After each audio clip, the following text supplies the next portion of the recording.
Frank نہیں ہو پایا اس سے۔ بابا نے یہ بات کر کے ہمارے رشتے میں درار ڈال دی ہے۔ رماب نے اپنی نم آنکھوں کو رگڑا۔ دارام نے گہرا سانس بھرا۔ باپ بیٹا ایک جیسے تھے، ضد میں اندھے، پہلے رماب کی ضد اور اب اسجد صاحب کی ضد، اور اس سب میں ازبا پس رہی تھی۔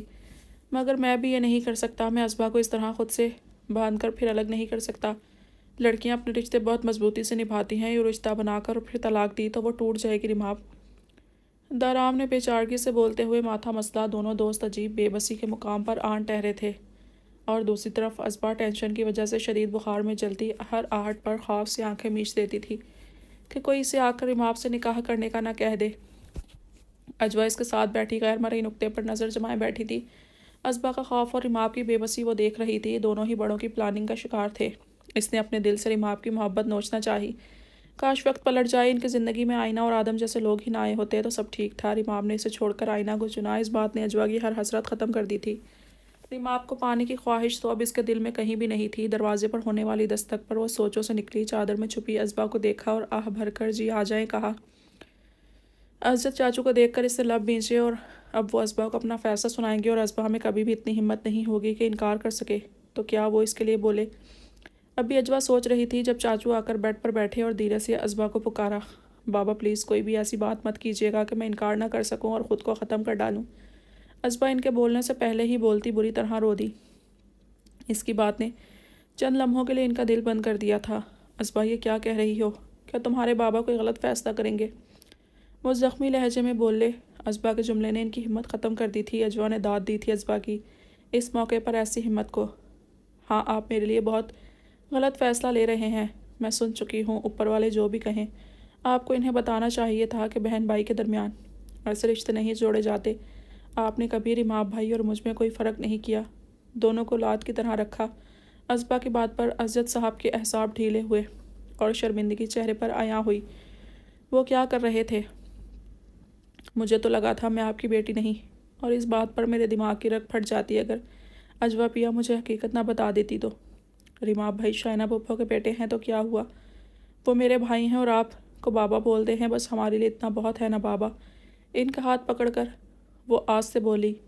ہاں بالکل، تم صحیح کہہ رہی ہو، تم دونوں میری اولاد ہو، کوئی سوتیلا نہیں۔ ازبا سوری بیٹے، میرے غلط فیصلے نے آپ کو اتنا پریشان کیا۔ اسے سینے سے لگا کر وہ بھیگی آواز میں بولے اور تشکر بھری نظر سے اجوا کو دیکھا جس نے بروقت بات سنبھال کر انہیں ان کی بیٹی لوٹا دی تھی۔ اب انہیں خاندان کو اور دوسرے لوگوں کو سنبھالنے کا ایک بڑا مرحلہ طے کرنا تھا، اور وہ یہ سب اس بار اپنی اولاد کو درمیان میں لائے بغیر کریں گے۔ وہ ازبا کا سر تھپ تھپاتے سوچ میں گم تھے۔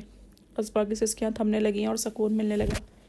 ایک روز وہ اٹھی تو باپ بیٹی کے غم میں اس کی طلاق اور چھوٹی بچی کا سہارا سوچتے اپنے آخری سفر کو روانہ ہو چکا تھا۔ گھر میں کوہرام سا مچ گیا۔ وہ خاندان جو کنزا کی رخصتی پر تعلق توڑ گیا تھا، آج اس کے باپ کی ناگہانی موت پر سب بھلائے آ گیا، مگر ایک کی انگلی اسی پر اٹھی تھی، وہی تھی ماں باپ کی اس حالت کی ذمہ دار۔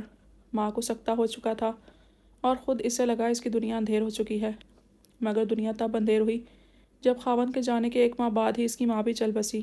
اسے صحیح معنوں میں اندازہ ہوا تھا سختی کسے کہتے ہیں اور تکلیف کیسے ہوتی ہے۔ بھائی اس سے لا تعلق ہو گیا تھا، دن رات وقفے وقفے سے روٹی بیٹی اور وہ خود اکیلے کمرے میں بیٹھے رہتے۔ اس نے بولنا تک چھوڑ دیا، بس خالی خالی نظروں سے اپنی بیٹی کو دیکھتی رہتی اور سوچتی کہ اصل قصوروار کون تھا، اس کے ماں باپ جنہوں نے جاہل انسان سے رشتہ جوڑا، وہ خود جس نے اس فیصلے سے انکار کر کے اپنی مرضی کی، یا اس کی بیٹی جس کے آنے پر اس کا گھر ٹوٹا۔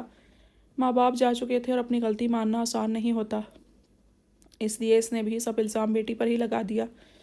وہی تھی سیاہ بخت اور اس کی بربادی کی ذمہ دار، اور اس سب سے انجان وہ بچی اپنی نانی کا لمس پانے کے لیے ایک کونے میں پڑی، کبھی روتی کبھی تھک کر چپ ہو جاتی، جسے اب تک اس کی ماں نے نام تک نہیں دیا تھا۔ نانا نانی چھوٹی کہتے تھے۔ ایک سیاہ رات کو جب اس کا بھائی کام کے سلسلے میں دوسرے شہر گیا ہوا تھا، اس کے آنے کے بعد سے اب تک پہلی بار دھاڑ سے دروازہ کھولتی اس کی بھابھی کمرے میں آئی اور خوخوار نظروں سے اسے دیکھنے لگی۔ بھابھی آپ یہاں کوئی کام تھا؟ اس نے جھجک کر پوچھا۔ ہاں، تمہاری اتنی اوقات ہے کسی کے کام آ سکو؟ ماں باپ کو کھا چکی ہو اور اب میں نہیں چاہتی میرے خاوند کو بھی اسی طرح تمہاری سیاہی نکل لے۔ اس کے آنے سے پہلے یہاں سے دفع ہو جاؤ، اسے کہہ دوں گی اپنے خاوند کے گھر چلی گئی ہو۔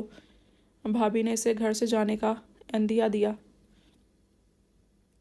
بھابھی میں کیسے جا سکتی ہوں، وہ طلاق دے چکا ہے، اب تو عدت بھی پوری ہو چکی ہے۔ وہ بے بسی سے روتی گڑ گڑانے لگی۔ کون جانتا ہے طلاق ہو گئی، دفع ہو جاؤ ورنہ دھکے دے کر نکالوں گی، بھابھی بدلحاظی سے چلائی۔ وہ خوف زدہ سی اپنی جگہ سے اٹھی۔ بھابھی پلیز۔ بھابھی کی منتیں کی واسطے دیا مگر اس نے دیر کرنے پر اپنا کہا پورا کیا اور دھکے دے کر اسے گھر سے نکالا۔ بچی اس افتاد پر نیند سے جاگ کر رونے لگی اور وہ اسے اٹھائے ساختہ نظروں سے گھر کا بند دروازہ تکنے لگی۔ پھر اس سے پہلے کہ محلے کے لوگ متوجہ ہوتے اور مزید تماشا بنتا، وہ بنا کچھ سوچے سمجھے بے سمت سفر پر چل پڑی تھی۔ مجھے بتاؤ کیا کروں؟ کچھ ہی دیر میں لوگ دیے گئے وقت پر پہنچنے لگیں گے، میں کیسے اس پروگرام کو کینسل کروں ریماب؟ وہ عورت تو اب منہ سر لپیٹے اپنی جلد بازی کو رو رہی ہے، مگر میں اس طرح کمرے میں بند نہیں ہو سکتا۔ اسجد صاحب بے بسی سے بول رہے تھے۔ کنزہ بیگم پر اب بھی غصہ برقرار تھا کہ سب کے زیادہ تر ذمہ دار بھی وہیں تھی۔ ریماب نے موبائل کی سیاہ خاموش اسکرین دیکھی، مطلب دارام اپنے کہے پر قائم رہا، وہ نہیں آ رہا۔ بابا میں اجمل سے شادی کرنا چاہتا ہوں، تایا جانی سے بات کریں، وہ مجھے معاف کر دیں اور ازبا کی بھی فکر مت کریں۔ ریماب کے اچانک بولے گئے جملے پر وہ ٹھٹکے۔ اوہ، اب منہ کی کھالی تو عزت بچانے کے لیے اجوا نظر آ گئی۔ مگر وہ تمہارا کھلونا نہیں کہ جب چاہو پھینک دو اور جب دل کیا مانگ لیا، اپنا کوئی اور انتظام کرو۔ اتنے صفا چٹ جواب پر ریماب اپنا سموں لے کر رہ گیا تھا۔ اسے ایک بار تایا جانی سے بات کرنا تھی۔ وہ ہمت کرتا ان کے گھر گیا۔ چچی سے معلوم ہوا وہ لائبریری میں ہیں، وہ سیدھا ان کے پاس پہنچا۔ آؤ بھائی دلہا، آج اپنی شادی کے اس وقت یہاں کیسے؟ عابد صاحب اسے دیکھ کر خوش دلی سے بولے تو وہ سر جھکائے ان کے سامنے جا بیٹھا اور ہمت کر کے بولا، تایا جانی مجھے آپ سے بات کرنی تھی، میں اجوا سے شادی کرنا چاہتا ہوں۔ اس نے کہہ کر ان کا حیران چہرہ دیکھا۔ میں جانتا ہوں میں نے پہلے اس کا رشتے سے انکار کر کے بابا اور آپ کو بہت ہرٹ کیا، میں بس مسز ازجد کی ضد میں آ گیا تھا۔ میں جانتا ہوں آپ نے اور بابا نے ہم دونوں کو ہمیشہ ایک ساتھ دیکھا ہے۔ پلیز میری دادانی بھول کر میری اجوا سے شادی کر دیں، میں وعدہ کرتا ہوں اسے ہمیشہ خوش رکھوں گا، اس کی اسٹڈیز بھی کمپلیٹ کرواؤں گا اور کبھی اس پر سختی نہیں کروں گا۔ وہ باقاعدہ التجا کرتے ہوئے وعدے کرنے لگا، بیٹا تم نے جس کی ضد میں یہ سب کیا وہ عورت رشتے میں تمہاری ماں ہے، وہ چاہے ماضی میں جیسی بھی تھی تمہارے لیے وہ دل سے ماں بنی۔ ازجد کو وہ لاوارث حالت میں ملی اور اس سے نکاح میں کیونکہ اس کا کوئی وارث شامل نہ تھا تو سب نے اسے بھاگی ہوئی لڑکی سمجھا اور کبھی عزت نہیں دی، مگر تم جیسا سمجھدار انسان بھی اس مجبور عورت سے ایسا سلوک کرتا ہے؟ مجھے یقین نہیں ہوتا۔ اس نے اپنی اولاد کو نہیں چاہا مگر تم سے ہمیشہ بہت پیار کیا، اس سے بلا وجہ ضد لگانے کا نتیجہ دیکھ لو، ہمیں بھی دکھ دیا، خود بھی ذلیل ہوئے۔ تایا جان تعصب سے سمجھانے لگے۔ وہ سر ڈالے بیٹھا رہا، آج ان کی ہر بات صحیح لگ رہی تھی۔ مجھے معاف کر دیں، وہ ندامت سے بولا، میرے تو تم اب بھی بیٹے ہو، غلطی کی ہے اور اس کا انجام بھی دیکھ لیا۔ میں اجوا کا رشتہ اپنے بہن یا بھائی کے یہاں کرنا چاہتا تھا، چلو دیر سے صحیح، مگر پھر ازبا کا کیا ہوگا؟ تایا جان کی رضامندی سے اس کا بوجھ ہلکا ہوا، وہ یکدم پرسکون سا ہوا۔ ازبا کے لیے اللہ بہتر کرے گا، آج ہی اس کا بھی نکاح ہوگا، میں نے لڑکا دیکھ لیا ہے۔ وہ زبان سے جس اعتماد سے لفظ ادا کر رہا تھا، دل میں اتنا ہی وہم اور پریشانی بڑھ رہی تھی۔ دارام نہ آیا تو کیا کرے گا؟ دیکھ لو آدم خان بھی تمہاری چوائس تھا، اب تمہاری تائی جان کے بھانجے کا آپشن ہے، ان کی بہن کو وہ منا چکی ہیں۔ کاشان اچھا لڑکا ہے لیکن سوچ سمجھ لینا۔ تایا جان نے اس کا کندھا تھپ تھپایا تو وہ کاشان کو سوچنے لگا۔ ایک دو بار مل چکا تھا، سلجھا ہوا اور سمجھدار لڑکا تھا، ملٹی نیشنل کمپنی میں بہت اچھی پوسٹ پر تھا، سنجیدہ اور کم گو تھا۔ ریماب کو تسلی محسوس ہوئی۔ میرا تو سر درد سے پھٹا جا رہا ہے ازبا، تمہارے لیے ہر نمونہ کیوں چنا جا رہا ہے؟ بڑی خالہ کا بیٹا تو بہت زبردست ہے، مگر ان کا گھر، اتنے لوگ، چار چار دیورانیاں، بچوں کا ڈھیر اور سخت گیر سی خالہ تو سب کام اپنی نگرانی میں کرواتی ہیں، بس خالو اپنے کام سے کام رکھنے والے ہیں۔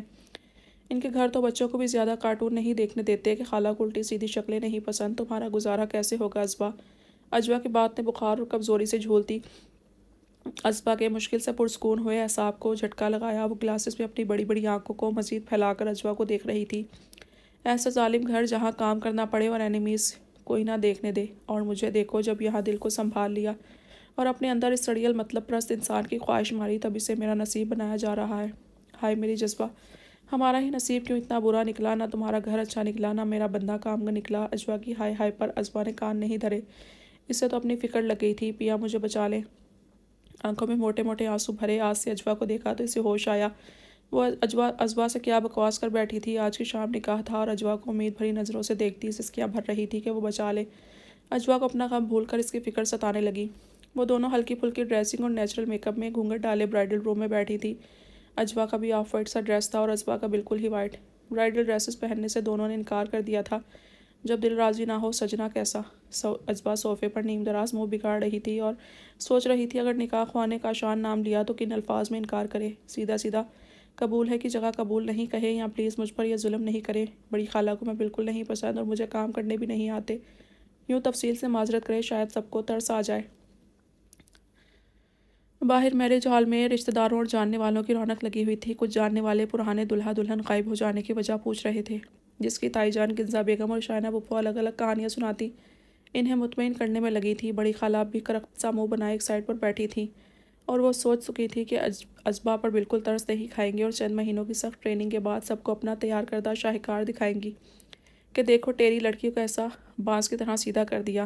ان کا بیٹا ریماب کے ساتھ یوں بیزار صورت بنائے بیٹھا تھا جیسے کسی اور کی شادی میں آیا ہو۔ اس نے ازبا کو نہیں دیکھا تھا، اور ماں نے جو اس کی شخصیت بیان کی تھی، اسے اپنا فیوچر بالکل سیاہ نظر آ رہا تھا۔ ایسے میں مسکرانے کی ہمت کم از کم اس میں بالکل نہیں تھی۔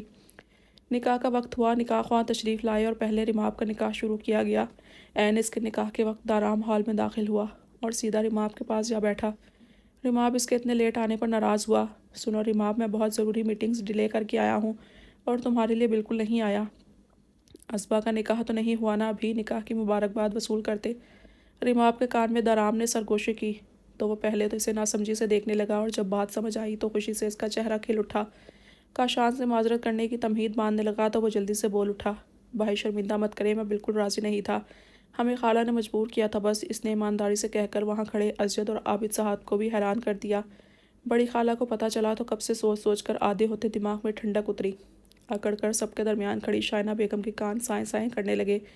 جس لڑکی سے انہیں شدید نفرت تھی، بیٹا اس سے نکاح کرنے آیا بیٹھا تھا۔ باقی سب خوش تھے۔ نکاح پڑھایا گیا اور ریماب مسکراتی نظروں سے دارام کو دیکھنے لگا، جو اس کی بات مان کر آیا تھا، مگر وہ غلط تھا۔ دارام عین وقت پر فیصلہ بدل کر کیوں آیا تھا، اس بات کا ریماب کو خواب بھی نہیں آ سکتا تھا۔ دارام اس کی وجہ سے نہیں آیا تھا۔ سب لوگ شائنہ بیگم کو مبارک دے رہے تھے اور داد دے رہے تھے کہ اپنے اتنے شاندار بیٹے کے لیے ازبا جیسی لڑکی کو چن لیا۔ اب وہ کیا کہتی کہ بیٹے نے پوچھا تک نہیں۔ اسجد صاحب کی خوشی کا کوئی ٹھکانہ نہیں تھا۔